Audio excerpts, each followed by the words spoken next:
नमस्ते दोस्तों, मैं अभय गुप्ता आपका स्वागत करता हूं इस YouTube चैनल DRMPS फरीदपुर में।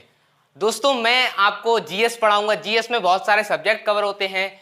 हिस्ट्री हो गया, ज्योग्राफी हो गया, जो कि बहुत सारे कॉम्पिटिशन्स में जीएस का मेन रोल रहता है। तो अब मैं आपको थोड़ा जीएस के बारे में बता देता हूं। तो जीएस में एक हिस्ट्री पहले उठा लेते हैं। सबसे पहले हम हिस्ट्री में एक बहुत ही मेन टॉपिक है जिसको हम जब पढ़ना शुरू करते हैं, मिडिवल हिस्ट्री में जब हम आ जाते हैं और हम जब उसको पढ़ना शुरू करते हैं तो एक टॉपिक बहुत ही दिमाग में खटकता है हमारे, क्योंकि हम वो उस टॉपिक को कहीं न्यूज़ में भी सुनते हैं कि भारत के पहले प्रधानमंत्री नेहरू जी को बनना चाहिए था, या फिर सरदार पटेल को, या फिर नेताजी सुभाष चंद्र बोस को। तो इस टॉपिक पर जब हम पढ़ना शुरू करते हैं तो कुछ और दिखाई देता है, लेकिन जब हम न्यूज़ देखते हैं या फिर कोई भी अफवाह देखते हैं तो वहाँ कुछ और समझ आता है। तो इस टॉपिक पर डिटेल में बात करेंगे कि क्या है ये टॉपिक और कैसे क्या क्या हुआ था, क्या कंडीशंस रही थी, तो वो सारी चीजें हम आपसे डिस्कस करने वाले हैं। तो देखिए, जब नेताजी सुभाष चंद्र बोस थे, तो नेताजी सुभाष चंद्र बोस जब थे तो वो उस टाइम पे कांग्रेस के राष्ट्रीय अध्यक्ष थे। तो उस टाइम पे ये कहा गया था कि जो भी कांग्रेस का राष्ट्रीय अध्यक्ष होगा, जो भी कांग्रेस पार्टी का लीडर होगा, उसको भारत का पहला प्रधानमंत्री बनाया जाएगा। ठीक है, लेकिन उस टाइम पे नेताजी सुभाष चंद्र बोस भारत के पहले प्रधानमंत्री बनने वाले थे। लेकिन क्या हुआ, नेताजी ने कहा कि आजादी अहिंसा से नहीं मिल सकती, हर लड़ाई अहिंसा से नहीं जीती जा सकती, कुछ लड़ाइयों में हिंसा भी जरूरी होती है। तो नेताजी सुभाष चंद्र बोस ने क्या, गांधी जी को क्या किया, गांधी जी ने उनकी बात नहीं मानी, क्योंकि गांधी जी अहिंसावादी थे। तो उन्होंने क्या किया, अपना त्याग पत्र दे दिया।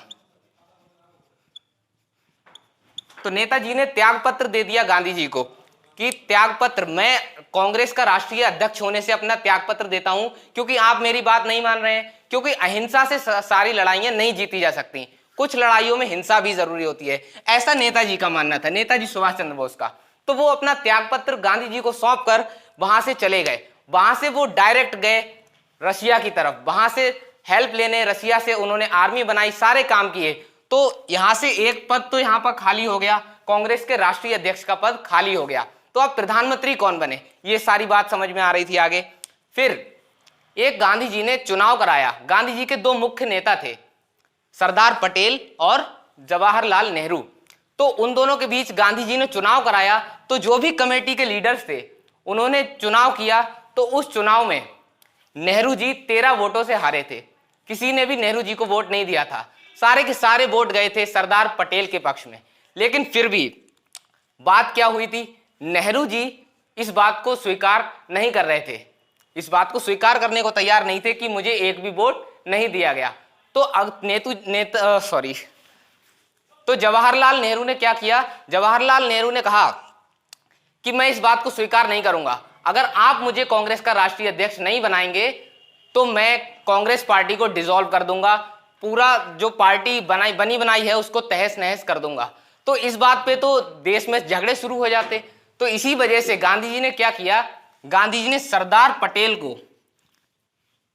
पटेल को अध्यक्ष ना बना करके नेहरू जी को अध्यक्ष बना दिया, और सरदार पटेल को समझाया कि देखिए सरदार पटेल जी, सारे मामले आप ही देखेंगे, देश के सारे मामले आप ही देखेंगे। लेकिन नेहरू जी अच्छी इंग्लिश बोल लेते हैं, अच्छा कोट पैंट पहन करके आ जाते हैं, जवाहर कट पीस पहन के आ जाते हैं और अंग्रेजों से अच्छे से बात कर लेते हैं। तो विदेश के जितने मामले हैं वो हम नेहरू जी को सौंप देंगे, और जितने गृह मंत्री के काम है, गृह मंत्रालय के काम है, आपको उप प्रधानमंत्री के रूप में हम वहां पर सौंप देंगे आपका कार्यभार। तो आप रहेंगे तो आप ही प्रधानमंत्री, लेकिन नाम नेहरू जी का रहेगा।